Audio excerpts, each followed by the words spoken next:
Good morning, everyone. My name is Mighty Stream. I'm going to do your spiritual principle a day in a meditation for June 26th. Good morning to you. If you need to reach me, feel free to do so at recoveryofhope21@gmail.com. Oh, this is an exciting day. This title is The Therapeutic Value of Practicality. So I hope you have your coffee or your tea, your croissants. Are you ready? Are you ready? Okay.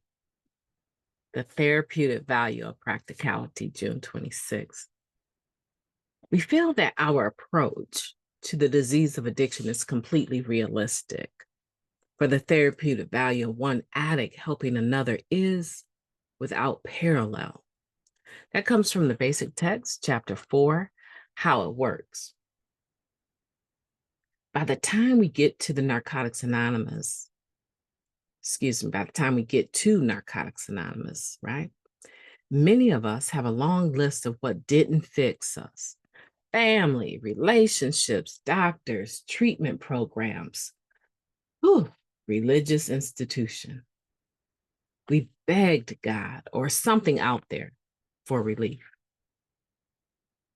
Because of our involvement in the justice system, some of us have had help imposed on us.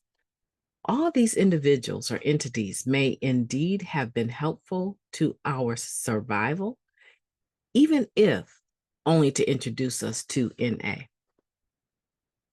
Some may continue supporting us to this day. But we found them to be insufficient to help build the long-lasting changes to our lives that we needed. So what was missing? Good question, right? One member shared their aha moment. This concept of one addict helping another hit me on the head like a ton of bricks. I thought, now I get it.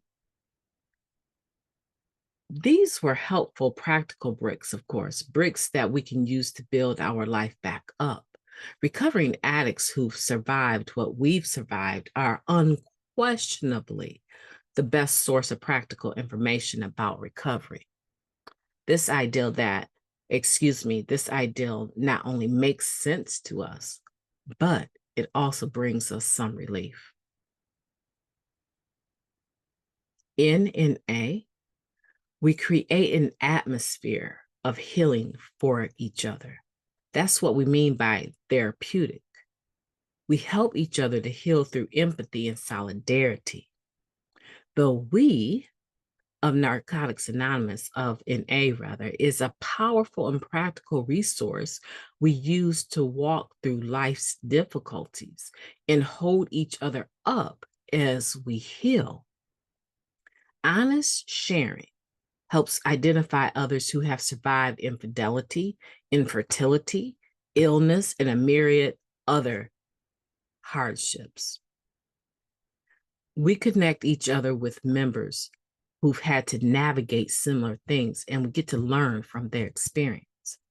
Our personal tragedies can become a shared source of strength. What could be more practical? While our disease would have us focus on what makes us different, we know the ties that bind us together are way stronger than differences. Those ties are strong, real, and practical. They are the bricks that build us up and help us from falling. NA is a practical program delivered by addicts to other addicts, with other addicts, for other addicts. That's how it works. How am I creating a healing environment for my fellow addicts? What can I do today that's practical to help another addict? Let's take a moment of silence, followed by the we version of Serenity Prayer. Moment of silence now, please.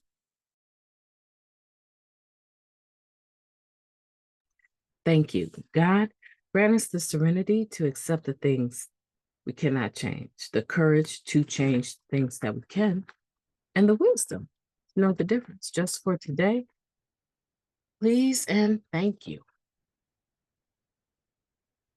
The therapeutic value of practicality. I love this. We do feel that our approach to the disease of addiction is practical. And you know what? The rest of the world is starting to see that it is practical. They're starting to promote for financial gain, of course, but they're starting to promote within their own organizations peer-to-peer support, recovery coaches, and starting to hire us, actually give us money, give us a legitimate paycheck to come in and do the work that they've been trying to do, but because they lack lived experience, they somehow have not been able to be as productive and successful in this area that they claim in their mission statement, their vision statements that they do. So let's find the people that can do this. Let's go ahead and secure funding. Let's get a grant and secure funding to hire the people. And we can, matter of fact, in order for the government to pay us, we need them to go get certified. So let's get enough money, pay these individuals that actually already have the experience,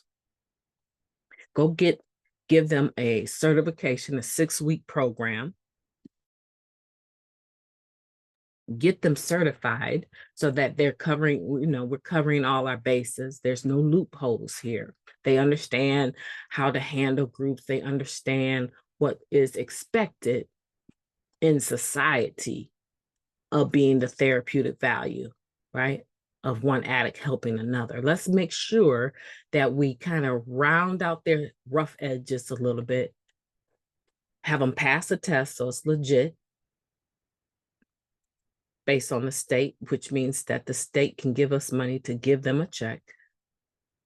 If they've stayed clean this long, they're working a program this long, they can pass a state exam. Come on, let's train them, bring them back into the organization with a title, and let them do the dirty work. Let them do the work that we aren't able to do because we don't really have that lived experience, or we're so far from it, we don't even acknowledge it anymore.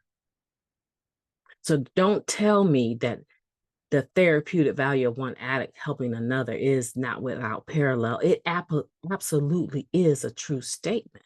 And the world is starting to recognize it because they're developing a scheme, in a sense, a way to be able to hire us to do the work that they need done to prop themselves up even further. And that sounds kind of negative, but you can call it whatever you want. I'm not trying to make it negative. I'm just saying that the therapeutic value of one addict helping another is finding its value in the world today. But we've always known it. We've always have suggested that it only takes 2 addicts to create a meeting, right? We've always talked it. And now, because of money, greed, not our own, because we're being productive, right? We're going to have a job. We're going to work. We're going to do something unless we're disabled to be able to bring in income. So why not let it be something that we actually have grounded ourselves in? I think that's beautiful. We're no longer having to hide in basements and in certain rooms and people's homes and move our meetings from place to place because being an addict was illegal, right? There's a whole book that has been produced by Narcotics Anonymous, and I think it's called Miracles Happen.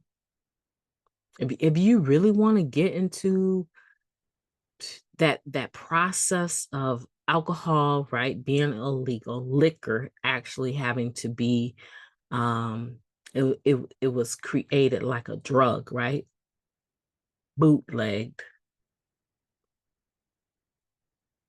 If you want the history of us coming away from the mothership to our own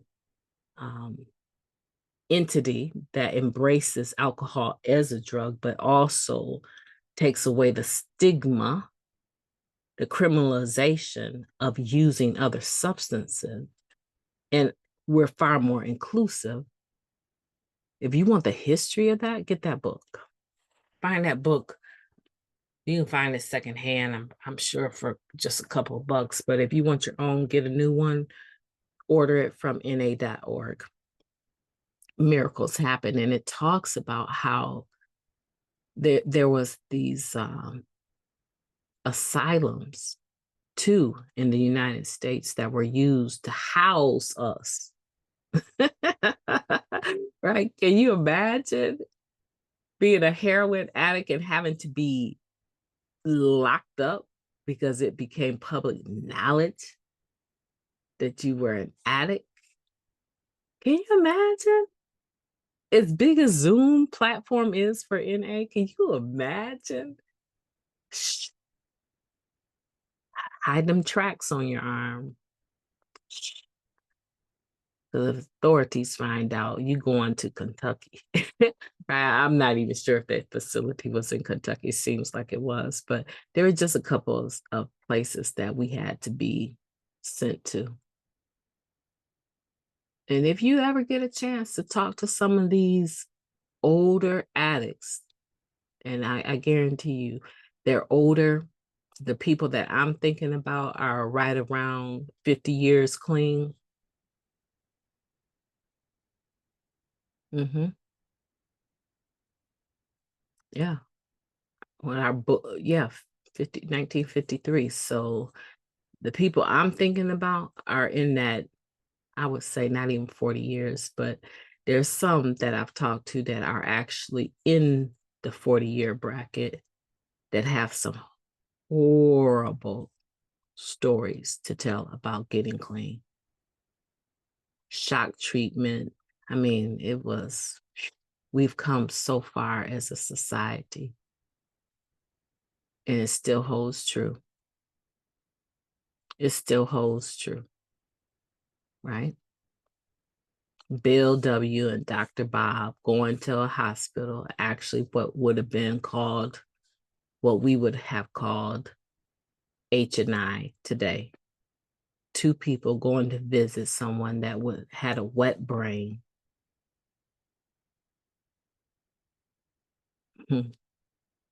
You see the picture anytime you go to one of these clubs, Alano clubs, you'll see the picture all the time.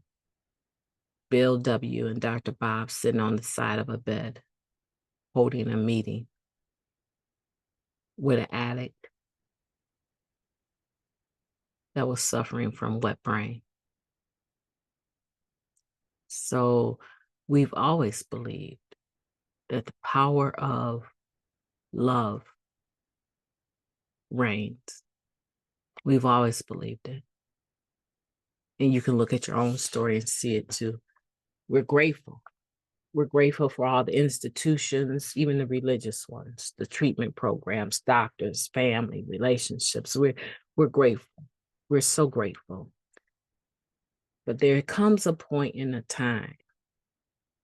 There comes a point in a time where now the work of Narcotics Anonymous becomes real for us. And we have to move past it. We have to move forward into NA, into the spiritual principles that do talk about God. A lot of times we don't want to roll our sleeves up and get busy because we're still concerned about that third step. I talked about that in the Just for Today. Listen, I don't have time to dig into this too much, but I really am enjoying spending our time together. You know, when I do the podcast, I see the comments in my mind over the years. Not over the years, over the last year and a half or so. I think I started in March of 2022 with Just for Today. And I added the spiritual principle a day. My first recording for the spiritual principle a day is July 5th. think if you look at that from last year, July 5th of 2022 for Spiritual Principle a Day, I might have had a measly 4 or 5 views, right? And so I'm going to go forward with this process. I'm not sure that I will do both meditations every day after July 5th. I'd be interested in knowing what you think about that, because I know that the information is out there, but every day is a brand new day. And my perception of the meditations this year are different than last year. And I like that current presence of mind dealing with today. Let me know in the comments what you think about that. Continue, not continue, do some other literature. Um, yeah, them steps are a big one. I could see doing the step working guide, but it takes some organization to be able to pull that off. I have to have 2 screens up. It takes a little bit of work, and it just really depends on how I'm feeling, depends on how far I can get. But let me know what you think. I'm going to have a good day regardless whether I do that or not. I'm going to have a good day anyway because I've started it out on the right foot with you guys. Have a beautiful day on purpose. Do that for me. And I will be talking to you tomorrow. Take care.